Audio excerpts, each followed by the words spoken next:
selamat Hari Kartini, sekalipun hari ini kita tidak berkebaya dan berkumpul bersama. Masing-masing kita berkarya untuk bangsa dari rumah masing-masing. Baik, selamat pagi Ibu Sugiyarti, instruktur kita yang hebat. Pagi ini Ibu Novia Dewi, presenter kita, akan menyampaikan tentang pendidikan karakter.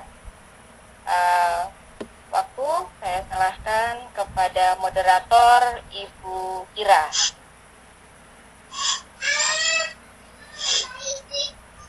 Baik, terima kasih. Selamat pagi semuanya. Selamat pagi Bu Sugiyarti.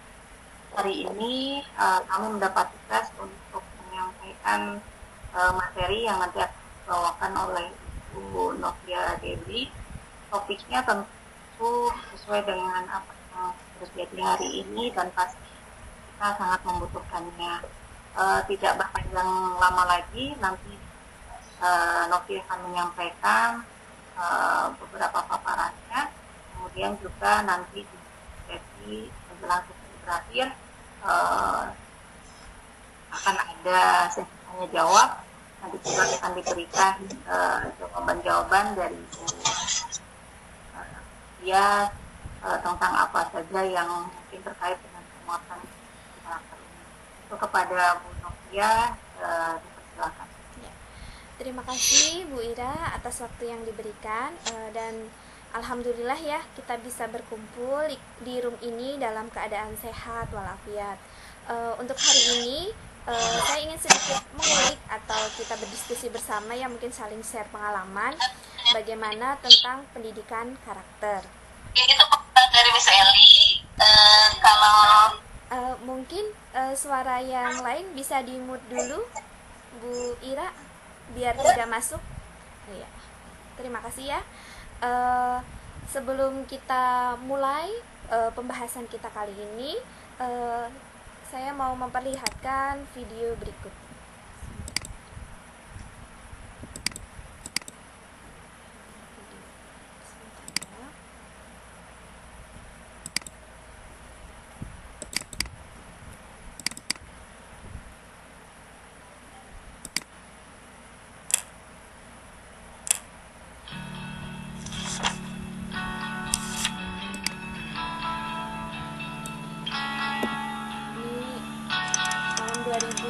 Lalu dan Indonesia di tahun 2045 akan mengalami lonjakan penduduk di mana disebut generasi emas Indonesia, dan Indonesia akan memimpin dengan 70% penduduk Indonesia adalah usia produktif.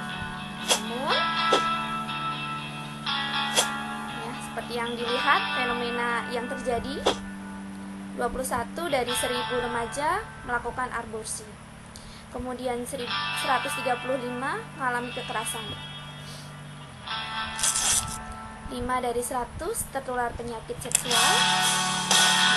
Seperti ini data-datanya yang sangat sekali mengkhawatirkan. Iya, halo? Suara saya terdengar? Iya? soundnya bisa agak dikecilkan, suaranya Bu Novi jadi tenggelam. Oh, suara saya jadi tenggelam. Oh ya, sebentar. Ya, mungkin iya. dikecilkan sedikit back sound-nya. Oh ya, back sound-nya ya. Sebentar. Ya.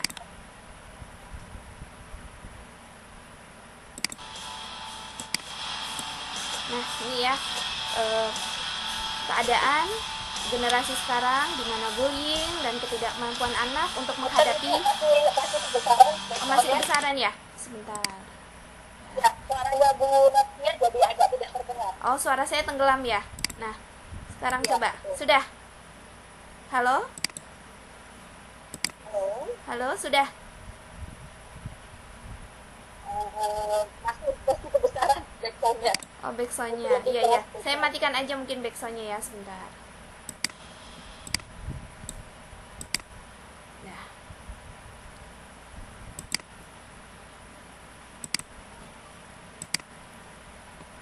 Halo, sudah? Halo? Bu Valen, jelas Halo. suara saya? Back sound-nya tetap ada ya? Oh, back sound-nya tetap ada meskipun sudah saya matikan di sininya. Oh iya, nggak apa-apa lah, mungkin kita mendengarkan lagu ini sambil ini ya. Bu Novia yang lebih keras saja. Oh iya, suara saya. Enggak, Ibu. Iya, Enggak. ya. Jadi di tahun 2045, nah Indonesia akan masuki masa emas karena tadi sekitar 75% ya Indonesia di usia produktif. Nah, bagaimana langkah-langkah kita untuk menyelamatkan anak bangsa dari blast menjadi best? Best, baik, behave, kemudian berperilaku baik, empati, kemudian bisa memposisikan diri pada kondisi orang lain, kemudian smart, pintar, cerdas dalam mengoptimalisasi potensi yang dimiliki, kemudian touch, nah tangguh dan teguh dalam mempertahankan prinsipnya, itu ya. Sehingga di tahun 2045 masa Indonesia emas ini akan bisa terwujud, itu ya. Nah, bagaimana supaya generasi emas ini bisa terwujud di tahun 2045? Nah, maka dari itu kita perlu menekankan pendidikan karakter pada anak-anak, pada siswa ya. Berikut istilahnya slide saya, bagaimana penguatan pendidikan karakter. Dapatkah teknologi menggantikan guru? Apakah bisa? Mungkin sekarang ini ya, guru bagaimana yang bisa digantikan oleh teknologi? Ini pernyataan dari Bapak Anies Baswedan. Anda harus menjalani 3 tingkatan dalam mengajar. Yang pertama adalah mengajar, yang kedua adalah mendidik, dan menginspirasi. Nah, di atas menginspirasi, Anda harus menggerakkan siswa. Jika Anda hanya menjalani tingkat pertama, hanya mengajar, berarti Anda hanya berada dalam bahaya, karena teknologi menghampiri Anda. Tapi jika Anda bisa menginspirasi, maka Anda tidak tergantikan. Nah, jadi kita kalau kita menjadi guru yang menginspirasi, kita tidak bisa digantikan oleh teknologi. Seperti sekarang ini ya, karena ada pandemi corona atau COVID-19, kita belajar secara jarak jauh dari rumah. Nah, tetapi samakah antara kita PJJ dengan kita pertemuan tatap muka secara langsung? Ternyata itu tidak sama ya, dan banyak keluhan juga dari anak-anak, Bu enak diajar langsung, Bu enak ketemu, karena dengan ketemu kita tidak hanya mengajar, kita bisa menginspirasi siswa, kemudian kita bisa melakukan pendekatan secara emosional, kemudian kita juga bisa istilahnya melakukan pendekatan ke anak-anak, dan kita bisa mendidik anak secara karakter. Jadi tidak hanya kita mengajar atau kita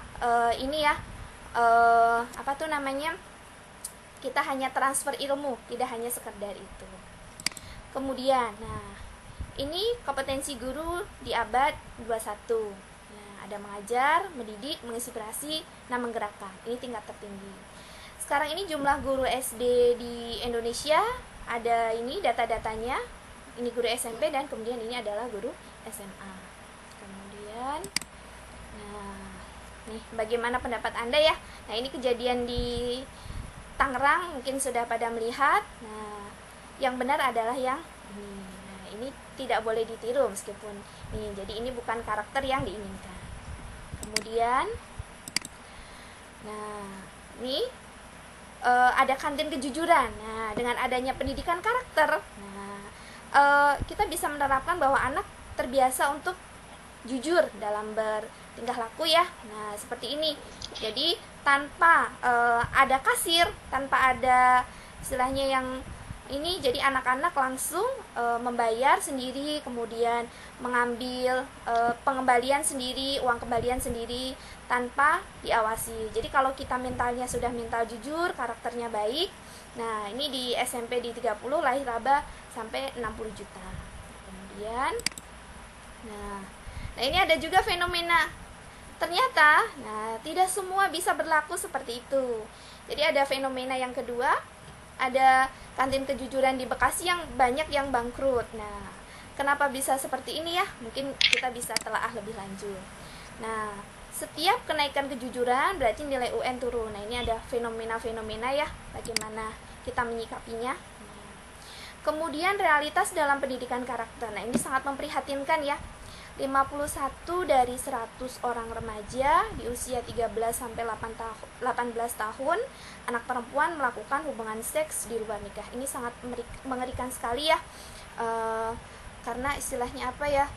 Hal yang tabu untuk anak usia 13 sampai 18 tahun sudah dilakukan. Nah, ini mungkin kurangnya rasa anak dalam istilahnya nilai religiusnya, karakter religiusnya berkurang, sehingga dia melakukan hal-hal yang tidak sesuai dengan norma, baik norma agama maupun norma kesopanan.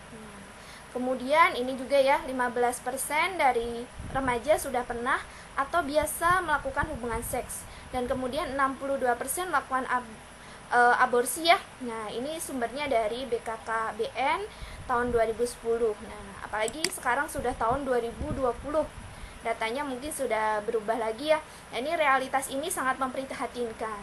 Kita sebagai pendidik, sebagai guru ya, harus istilahnya bagaimana kita menanggapinya dan bagaimana kita mengatasi hal-hal tersebut sehingga anak didik kita jangan sampai melakukan hal-hal tersebut dan terhindar dari hal-hal tersebut.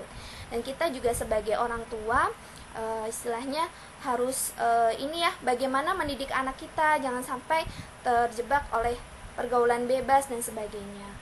Jadi pendidikan karakter itu sangat penting ya.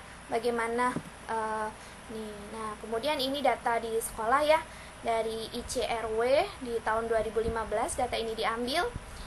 Di yang pertama itu adalah 84% siswa mengaku pernah mengalami kekerasan di sekolah.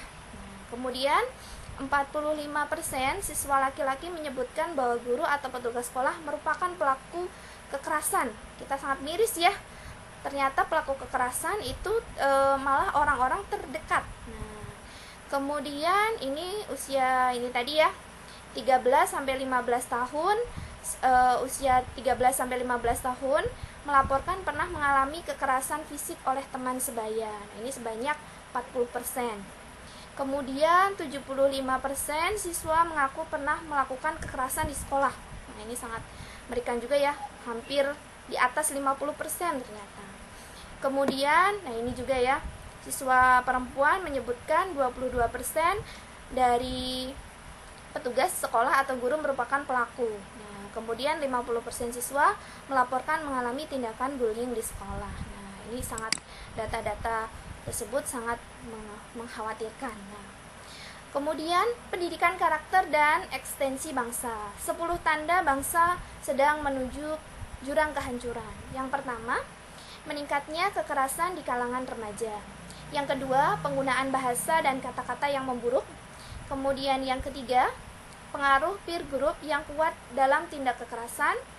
Kemudian meningkatnya perilaku merusak diri seperti narkoba, alkohol, dan seks bebas. Nah, seperti yang kita sering lihat ya di TV, sering diberitakan kalau anak-anak usia remaja banyak yang ditangkap karena penyalahgunaan narkoba dan seks bebas juga. Sangat memprihatinkan.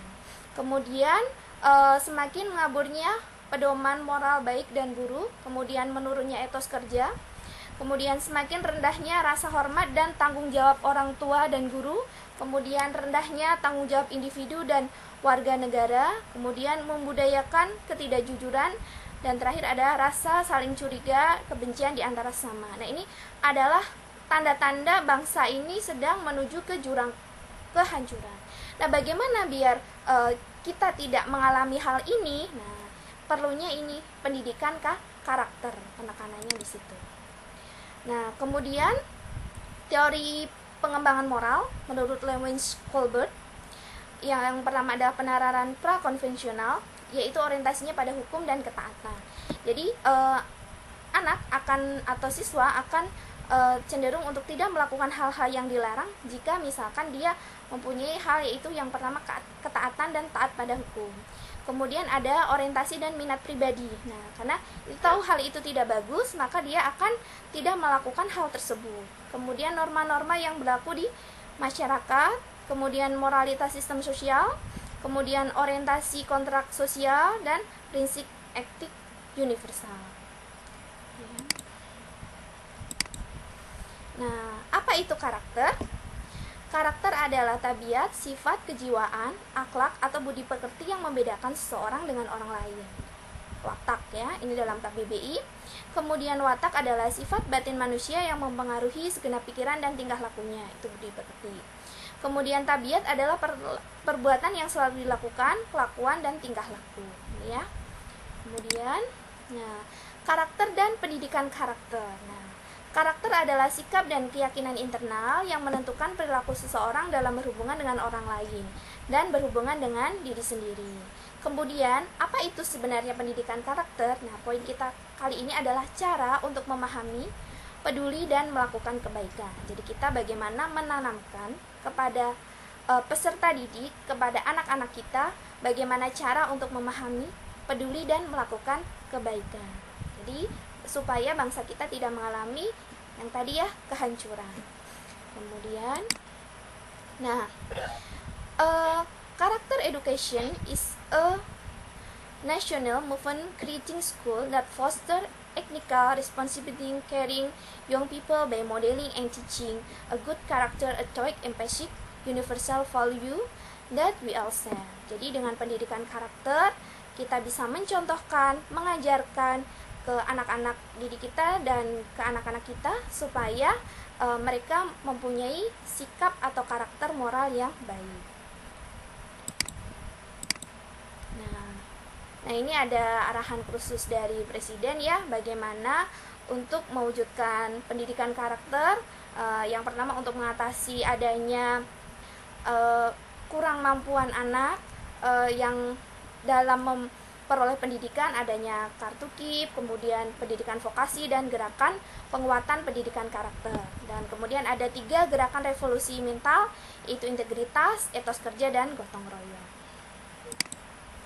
Nah, latar belakang pentingnya penguatan pendidikan karakter. Yang pertama, kecenderungan global, yaitu berlangsungnya revolusi global, revolusi digital, kemudian adanya perubahan peradaban manusia, semakin tegasnya fenomena abad kreatif. Nah, bagaimana pentingnya atau urgensi dari penguatan pendidikan karakter? Yang pertama adalah pembangunan SDM sebagai fondasi pembangunan bangsa.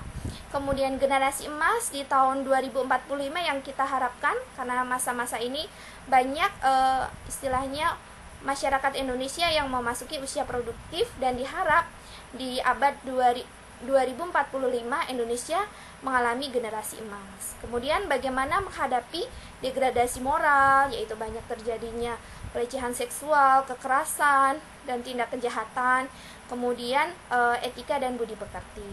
Definisinya dari pendekatan ini ya, penguatan karakter, yaitu gerakan pendidikan di sekolah untuk memperkuat karakter siswa melalui harmonisasi olah hati, etik, kemudian olah rasa yaitu estetik, olah pikir, literasi, dan olahraga, kinestetik, dengan dukungan pelibatan publik dan kerjasama antara sekolah, keluarga, masyarakat yang merupakan dari bagian gerakan nasional revolusi mental. Jadi penguatan pendidikan karakter tidak hanya dilakukan oleh sekolah, jadi itu meliputi semua hal.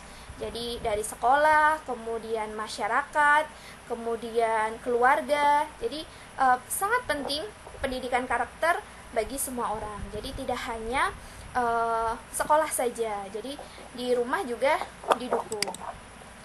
Kemudian tujuan dari ini ada yang pertama, mengembangkan platform pendidikan, kemudian yang kedua membangun dan membekali generasi emas Indonesia 2045, kemudian mengembalikan pendidikan karakter sebagai ruh dan fondasi pendidikan melalui harmonisasi olah hati atau etik, olah rasa estetik, olah pikir literasi, dan olahraga. Kemudian merevitalisasi atau memperkuat kapasitas ekosistem pendidikan seperti kepala sekolah, guru, siswa, pengawas, dan komite.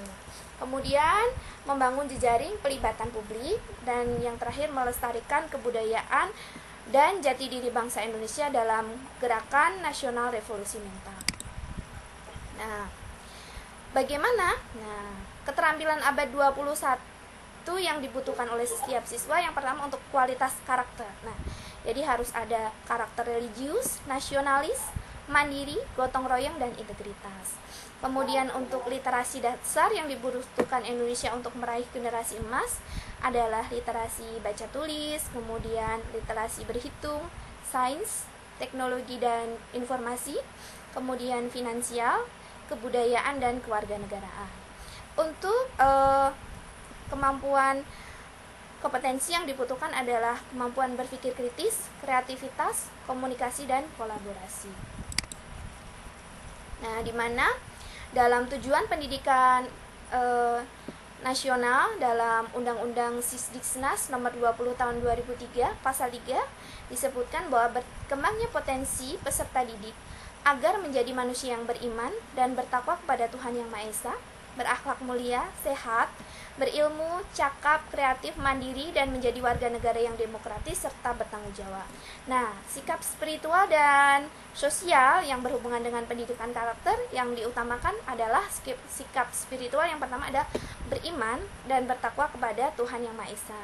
Kemudian sikap sosial adalah berakhlak mulia, sehat, mandiri, demokratis, dan bertanggung jawab. Itu adalah poin-poin penting dalam pendidikan karakter kita.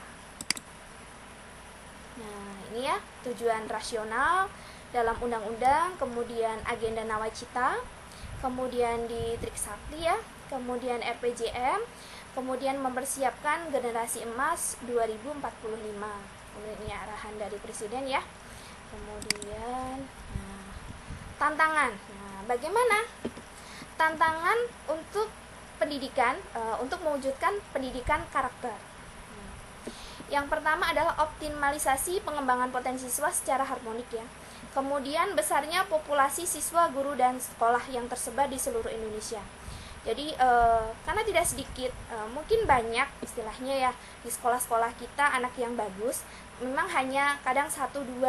Nah, itu yang istilahnya agak bandel, mungkin banyak ada yang bolos, mungkin ada yang poinnya banyak, gitu ya. Jadi karena populasinya guru, siswa, dan sekolah itu sangat besar yang tersebar di seluruh Indonesia. Kemudian, tantangan selanjutnya adalah membangun sinergi dan tanggung jawab terhadap pendidikan karakter anak antara sekolah, orang tua, dan masyarakat. Nah, jadi perlu sinergi antara ketiganya. Terkadang di sekolah anak-anak sudah diarahkan bagaimana istilahnya menjadi siswa yang baik, akhlak terpuji. Nah, tapi di masyarakat, misalkan dari tontonan, misalkan dari TV anak melihat berita ada kekerasan, kemudian dari sinetron. Nah, banyak ya sinetron-sinetron yang kurang mendidik. Nah, misalkan jadi menampilkan ada anak yang pacaran, kemudian duduknya dempet-dempetan, pakaian juga kadang, misalkan dalam sinetron kadang kita menjumpai pakaian-pakaian yang kurang pantas atau minim. Nah, sehingga hal-hal tersebut meskipun di sekolah anak-anak sudah diingatkan karena melihat di televisi tayangan-tayangan yang kurang mendidik seperti itu. Nah, apa efeknya? Anak-anak meniru hal yang tidak baik. Nah, hal-hal yang kurang terpuji seperti itu. Jadi, penekanan untuk membangun sinergi, nah itulah yang paling penting dalam pendidikan karakter. Kemudian adanya tantangan globalisasi, di mana kecanggihan teknologi membuat internet bisa dijangkau oleh setiap orang. Anak-anak bisa menjangkau internet dan efeknya apa? Kadang tontonan-tontonan yang disaksikan di YouTube, karena kadang tidak ada filternya ya, kecuali nanti didampingi orang tua saat melihat YouTube, dan tidak mungkin setiap saat orang tua bisa mendampingi anak untuk melihat YouTube ya. Jadi kadang anak sendiri-sendiri dengan sembunyi-sembunyi dia melihat hal-hal yang tidak sepantasnya dia lihat. Efeknya dia akan, karena namanya anak ya, dia akan meniru hal-hal yang kurang baik itu. Nah, maka menyebabkan banyak terjadi itu tadi istilahnya banyak terjadi kekerasan seksual, kemudian adanya hubungan di luar nikah dan sebagainya. Hal ini karena tantangan era globalisasi dan internet yang bisa dijangkau oleh semua orang. Nah, ini untuk siswa ini sangat berbahaya. Jadi kita harus membentengi. Apa yang bisa kita lakukan untuk membentenginya? Itu adalah nilai-nilai religius. Jadi kita mengingatkan ke anak walaupun orang tua tidak melihat, guru tidak melihat, tapi istilahnya ada yang maha kuasa yang bisa melihat kelakuan kita, dan semua yang kita lakukan akan dipertanggungjawabkan, sehingga anak kalau dia mempunyai nilai religius, nilai karakter religius, dia akan dia tidak mungkin melakukan hal-hal yang di luar norma. Kemudian yang tadi ya saya singgung sedikit juga, keterbatasan pendampingan orang tua. Jadi orang tua itu tidak mungkin 100% setiap hari dia bisa mendampingi anak. Nah, karena ada orang tua yang bekerja, kemudian orang tua yang istilahnya dia ada kegiatan lain, jadi tidak bisa 100% full mendampingi anak di rumah. Kemudian keterbatasan sarana belajar dan infrastruktur ya. Jadi tantangan di era globalisasi seperti itu. Kemudian, nah, karakter sebagai poros pendidikan. Nah, jadi di revolusi pendidikan ya, gerakan penguatan pendidikan merupakan fondasi atau ruh utama dalam pendidikan. Karena ini ya, dengan sikap yang baik, sikap anak yang religius, kemudian dia istilahnya ini ya, jadi ada kebijakan-kebijakan bagaimana meningkatkan nilai religius siswa, kemudian nilai nasionalisme, nilai mandiri, kemudian nilai gotong royong dan integritas. Nah, integritas di sini ada nilai kejujuran, kemudian nilai keteladanan, kesantunan, dan cinta pada kebenaran. Itu ya. Kemudian gotong royong meliputi kerjasama, solidaritas, saling menolong, kemudian kekeluargaan. Untuk mandiri, anak diharapkan memiliki ini ya, kerja keras, kemudian kreativitas, berpikir, disiplin, berani, dan pembelajar. Jadi harus senantiasa belajar. Jadi tidak hanya belajar di sekolah ya, di rumah juga belajar. Kemudian cinta tanah air. Nah, untuk nasionalisme ya, semangat cinta tanah air itu sangat diharapkan. Kemudian ini ya, apa tuh namanya, rasa memiliki bangsa, semangat kebangsaan. Kemudian menghargai kebinekaan. Jadi itu sangat penting, menghargai kebinekaan ya, karena Indonesia itu tidak hanya terdiri dari satu suku bangsa. Jadi Indonesia ada keberagaman ya. Jadi pendidikan karakter untuk anak memiliki sifat nasionalisme dengan istilahnya kita hidup tidak hanya di satu daerah atau satu wilayah seperti Depok misalkan. Di sekolah saya tuh banyak dari macam-macam daerah ya. Ada yang dari Jawa, kemudian ada yang dari Sunda, kemudian ada yang dari Betawi, kemudian ada yang dari Sumatera dan sebagainya. Jadi semuanya jadi satu. Jadi pendidikan karakter nasionalisme itu sangat penting. Nah, religius apalagi ya. Jadi keempat ini harus didapat oleh anak-anak ya. Jadi harus mempunyai integritas, religius, nasionalisme, mandiri, dan gotong royong. Kelima. Kemudian, nah, pengembangan ya. Pengembangan, nah ini tadi ya, di nilai-nilai utama. Jadi ada 5 nilai utama: integritas, religius, nasionalisme, mandiri, dan gotong royong. Ini adalah nilai-nilai utama dalam pengembangan pendidikan karakter. Nah, jadi harus mengkristalisasi nilai-nilai ini sehingga dalam keseharian peserta didik dapat menerapkannya dalam berhubungan dengan masyarakat, berhubungan sosial dalam teman-teman di sekolah, seperti itu. Nah, komponennya ya, ini tadi. Kemudian komponen pendidikan karakter. Nah, ini ya istilahnya bagaimana ini adalah training pada ini ya, monyet ya. Nah, dimana istilahnya ini adalah Monkey School atau sekolah untuk monyet. Mungkin ini tempat pelatihan ya, bagaimana monyet dididik. Nah, seperti itu ya. Seperti ini. Nah, kemudian bagaimana implementasi konsep PPK di level sekolah? Nah, ini ya. Jadi dalam struktur jenjang di kurikulum pengintegrasian. Nah, kemudian nanti diharapkan nanti hasilnya dalam olah pikir misalkan individu memiliki keunggulan akademi sebagai hasil pembelajaran dan pembelajar sepanjang hayat. Untuk olah hati, individu memiliki kerohanian mendalam, beriman dan bertakwa. Untuk olah rasa, individu memiliki integritas, moral, rasa, berkesenian dan berkebudayaan. Kemudian untuk olahraga, individu yang sehat dan mampu berpartisipasi aktif sebagai warga negara. Nah, kemudian ini ya, siapa saja yang harus terlibat dalam penguatan pendidikan karakter, yaitu orang tua, kemudian sekolah, dunia usaha, kemudian akademisi, kemudian pelaku seni budaya, dan pemerintah. Nah, itu ya. Jadi semua pihak harus bekerja sama di sini. Kemudian, nah, implementasinya ya, bagaimana penguatan pendidikan karakter yang berbasis kelas. Yang pertama, diintegrasikan dalam mata pelajaran, misalkan dalam istilahnya pelajaran fisika. Jadi untuk melatih kejujuran anak-anak, bagaimana jujur dalam mengerjakan soal, bagaimana jujur saat ulangan, seperti itu. Kemudian optimalisasi muatan lokal, kemudian metode pembelajaran, bagaimana kita memilih ya metode pembelajaran yang tepat supaya kita bisa melaksanakan penguatan pendidikan karakter. Kemudian manajemen di kelas, kemudian ada layanan BK biasanya seperti itu. Kemudian PPK berbasis budaya sekolah. Yang pertama adalah pembiasaan nilai-nilai dalam keseharian sekolah, ekstrakurikuler.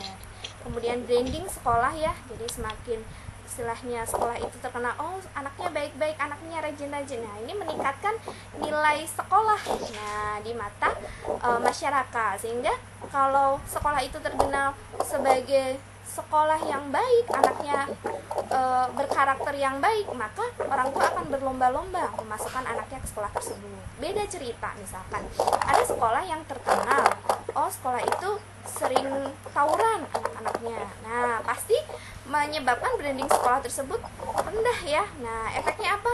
Anak-anak atau istilahnya masyarakat kalau mau masuk sekolah, jangan masuk ke sekolah tersebut. Karena kenapa? Karena itu tadi sekolah di sana nanti anaknya ikut-ikutan tawuran. Nah, seperti itu. Jadi adanya pendidikan karakter dan nilai-nilai yang tertanam di dalam sekolah itu akan membuat branding sekolah tersebut naik atau turun. Kemudian keteladanan ya dari peserta didik. Nah, bagaimana Bapak Ibu gurunya? Nah, kalau Bapak Ibu gurunya memberi teladan yang baik, otomatis anak-anak akan mengikuti atau peserta didik akan mengikuti keteladanan yang ditunjukkan oleh para pendidik, guru-guru. Kemudian ekosistem di lingkungan sekolah, bagaimana norma, peraturan, dan transisi sekolah yang dijalankan dengan baik. Nah, ini ya implementasi konsep penguatan pendidikan karakter pada budaya sekolah. Nah, untuk yang berbasis masyarakat, yaitu dari komite sekolah, dunia usaha, akademisi, dan sebagainya, semuanya menjadi satu. Dan demikian juga tuntunan dan tontonan ya, misalkan di TV. Jadi bagaimana pelaku seni, istilahnya pelaku budaya, memberikan tuntunan yang baik dengan memberikan tontonan yang baik ke masyarakat, sehingga peserta didik juga siswa-siswa akan meniru hal-hal yang baik. Nah, jadi kalau misalkan tontonan di TV masih seperti itu ya, tidak ada filter, kemudian tidak ada istilahnya saringan yang bagus, maka efeknya apa? Masyarakat akan meniru hal-hal yang tidak baik dari TV juga. Tuh, kemudian nah ini ya.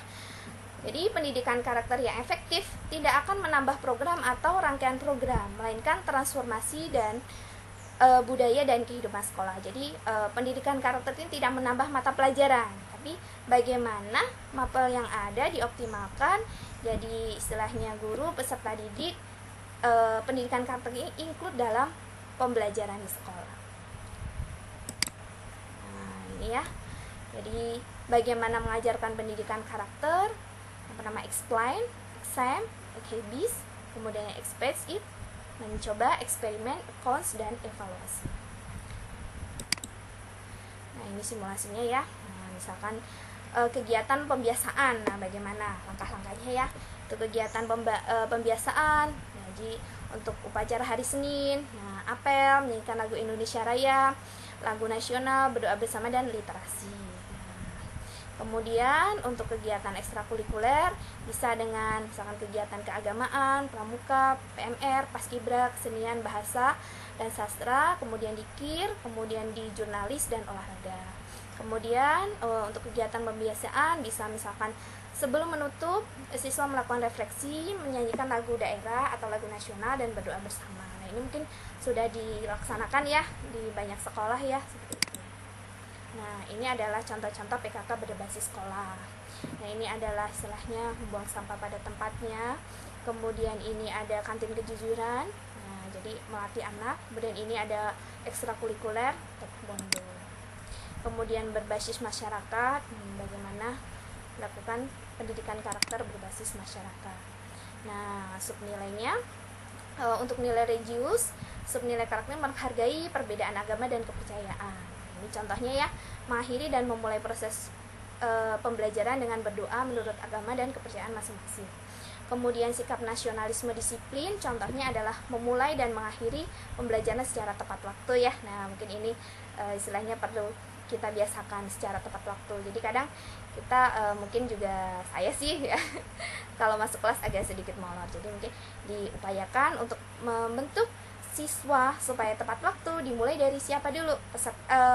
Dari pendidiknya dulu, dari gurunya dulu. Untuk masuk juga harus tepat waktu. Kemudian mandiri kreatif, mengembangkan ide kreativitas dalam mengerjakan tugas, misalkan membuat iklan, poster dan sebagainya. Kemudian gotong royong, bekerja sama, jadi bagaimana implementasi dalam pembelajaran di sekolah. Nah, ini misalkan anak disuruh membuat tugas dalam kelompoknya, karena memang kadang ada siswa yang tidak mau bekerja kelompok. Bu, saya males bu kerja kelompok karena istilahnya teman-temannya susah diatur. Nah, hal ini kita perlu mengedukasi anak bagaimana dia mau bekerja sama dalam kelompoknya, karena kita tidak mungkin ya hidup sendiri, jadi kita harus bekerja sama dengan orang lain. Kemudian integritas jujur, nah ini tadi ya seperti yang saya bilang tadi, mengerjakan ulang sendiri dengan jujur atau tidak mencontoh. Kemudian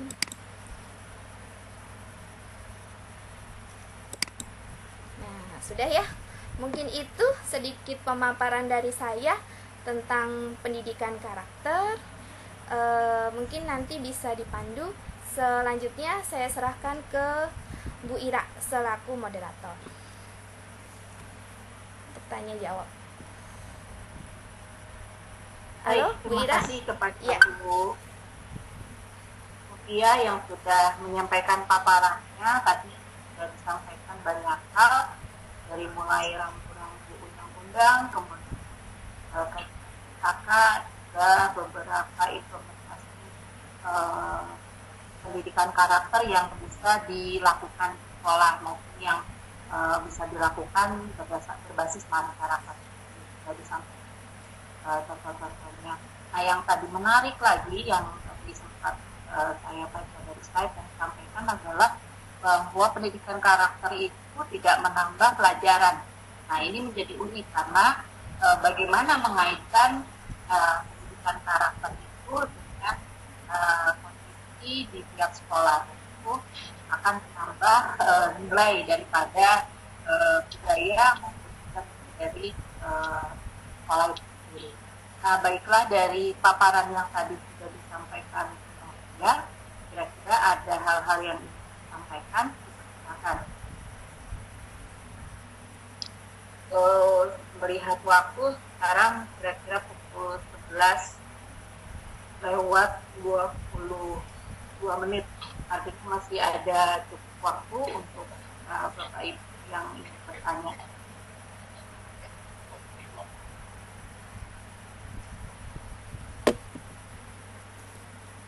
Atau mungkin dari Bu Sugi akan menyampaikan mana ataupun ada komentar. Ira, Bu Sugi menyampaikan pertanyaan melalui chat.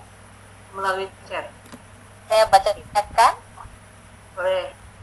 Bagaimana? Oke, silakan Bu Ira. Bagaimana menumbuhkan karakter di masa generasi X dan Z saat ini yang paling efektif? Nah, berarti ini implementasinya dari yang tadi yang disampaikan. Oh ya, terima kasih ya atas kesempatannya. Pertanyaan yang sangat menarik dari Bu Sugi, yaitu bagaimana menumbuhkan karakter di masa generasi X dan Z yang paling efektif. Nah, bagaimana caranya? Caranya adalah bagaimana kita memberikan teladan yang baik. Kita sebagai peserta didik, bagaimana menumbuhkan teladan kita. Kalau kita memberi contoh yang baik ke peserta didik, misalkan di awal pelajaran, kita mulai dengan berdoa. Kemudian, yang pertama, datangnya. Saat datang, kalau misalkan guru datang tepat waktu, nah pasti peserta didik atau siswa akan sungkan kalau dia datang terlambat di kelas. Jadi kalau gurunya sudah ada, pasti siswanya langsung datang. Nah, itu karena karakter tepat waktu, karakter disiplin itu sangat penting dalam pendidikan karakter. Nah, kemudian untuk nilai religius, yang pertama kita awali dengan saat memulai pelajaran. Nah, kita mulai dengan berdoa terlebih dahulu. Kita mengingat bahwa segala sesuatu di alam ini ada yang lebih berkuasa dibandingkan kita. Jadi dibandingkan kita melakukan usaha dengan berdoa, dengan melakukan usaha kita harus diimbangi dengan doa. Jadi kita mengembangkan nilai religius, sikap siswa dengan istilahnya memulai setiap aktivitas dengan berdoa. Dan bagaimana membuat siswa itu lebih bagaimana membuat siswa agar memiliki nilai cinta tanah air atau kebanggaan terhadap tanah air kita adalah misalkan di awal sebelum kita memulai pembelajaran bisa dengan menyanyikan lagu Indonesia Raya. Nah, biasanya di awal kita berdiri menyanyikan lagu Indonesia Raya, itu membuat kita bangga loh, ini loh bangsa Indonesia, bangsa Indonesia tidak bisa diremehkan dengan bangsa lain. Tuh. Kemudian dengan saat pembelajaran kita empati kepada siswa, kita istilahnya menghadapi siswa dengan cara yang baik. Jadi bagaimana menumbuhkan karakter yang baik di masa generasi Z dan X sekarang ini adalah dengan keteladanan yang baik. Jadi dengan keteladanan dari Bapak Ibu guru akan membentuk siswa memberi contoh yang baik. Karena kalau misalkan kita hanya sekedar kata-kata, kita harus religius, kita harus cinta tanah air, nah itu sangat susah untuk diikuti. Tapi kalau misalkan guru memberi contoh, misalkan dengan membuang sampah di tempatnya, kemudian datang tepat waktu, terus bagaimana menghargai siswa. Jadi kalau siswa dihargai, dia juga istilahnya akan menghargai guru dan sikapnya sopan dan sebagainya. Jadi pembiasaan dan pendidikan itu adalah yang paling penting. Jadi keteladanan lebih ke situ. Nah, kemudian untuk istilahnya di sekolah saja itu tidak cukup. Jadi harus ada kerjasama antara lingkungan sekolah, kemudian lingkungan masyarakat, kemudian lingkungan keluarga. Jadi ketiganya harus berintegrasi. Karena misalkan di sekolah dia sudah dididik dengan baik, tapi di rumah dia dibiarkan saja. Nah efeknya apa yang terjadi? Hilanglah yang di sekolah. Jadi misalkan di rumah istilahnya dia dibiarkan, tidak ditegur oleh orang tua. Jadi itu akan memberikan efek buruk ke anak. Jadi untuk pendidikan karakter itu harus semuanya bersinergi. Mungkin bisa seperti itu. Silahkan saya kembalikan ke moderator, atau mungkin ada dari yang lain mau menanggapi atau mau bertukar informasi, silahkan. Baik, terima kasih tadi penjelasan dari Novia. Tadi Bu Novia menyampaikan bahwa yang paling efektif untuk pembinaan pendidikan karakter saat ini adalah dengan contoh kalau dan baik mulai dari sekolah. Mungkin itu yang bisa disampaikan, dan mengingat waktu juga sudah mendekati waktu 11.30, maka untuk mengakhiri sesi hari ini, silakan kepada Bu Novia untuk menyampaikan satu kalimat atau dua kalimat yang bisa disampaikan sebagai penutup. Ya, terima kasih atas kesempatannya Bu Ira. Jadi pendidikan karakter itu sangat penting dan kita tekankan ke peserta didik. Jadi bagaimana membentuk nilai religius, kemudian nilai toleransi dan sebagainya. Nah, jadi kita harus istilahnya mendidik karakter anak, karena dengan karakter yang baik akan menjadi manusia yang baik, dan itu sangat penting ya. Kita tidak mendidik manusia yang hanya pintar, tapi juga manusia yang berkarakter. Mungkin itu dari saya kembalikan ke Bu Ira.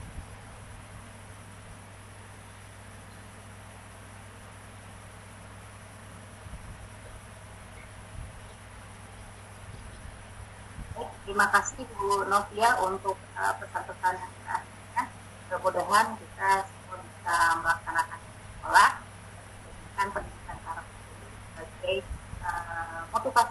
bersama untuk bisa mencapai cahaya emas di tahun 2045. Cuma by the way, usia saya di saat itu udah nggak ada ya. Apapun itu, kita tetap semangat. Saya ucapkan terima kasih kalau saya lihat di partisipan hari ini sudah hadir Pak Bayu Agung Hanggana. Terima kasih sudah berkenan hadir. Terima kasih Bu Novia. Terima kasih Pak Bayu sudah mampir. Ya, Bu Novia, dan acara ini saya tutup. Untuk sesi presentasinya saya kembalikan kepada host kita hari ini, yaitu Bu Valentina. Silakan Bu Valentina. Baik, terima kasih Ibu Ira, pemaparannya sangat menarik dan materinya pun sangat menarik Ibu Novia. Terima kasih pula kehadirannya Ibu Suki yang dari tadi setia menemani standby di room. Begitupun dengan Pak Bayu Hanggana yang sudah berkenan untuk join bersama kita hari ini. Mungkin sesi berikutnya adalah masukan, saran dan masukan dari instruktur ya Ibu Ira ya. Halo Ibu Ira, apakah bisa dibuka? Iya. Ya, Silahkan. Bu Suki dan Pak Bayu. Bayu, silakan. Pak Bayu. masukan. Sudah. Ibu Sugi, Pak Bayu mohon masukannya untuk sesi yang ini Ibu. Baik, Assalamualaikum warahmatullahi wabarakatuh. Waalaikumsalam warahmatullahi wabarakatuh. Untuk sesi kali ini sangat baik sekali untuk pemaparan. Selanjutnya tadi ada sedikit di saya sinyal ya, agak sedikit putus sebentar, tapi lanjut lagi. Dan mohon maaf nih ada background. Silakan mampir, udah lewat dah backsoundnya. Jadi untuk kali ini tetap semangat walaupun yang hadir hanya sedikit karena memang ada 4 room. Tadi tengah-tengah sudah masuk, tapi kenyataannya ada telepon dari room sebelah yang memang tidak bisa masuk, jadi saya keluar dari room. Tetapi tetap semangat walaupun menurut Bu Valentin suntikan semangat, saya sebenarnya takut dengan suntikan.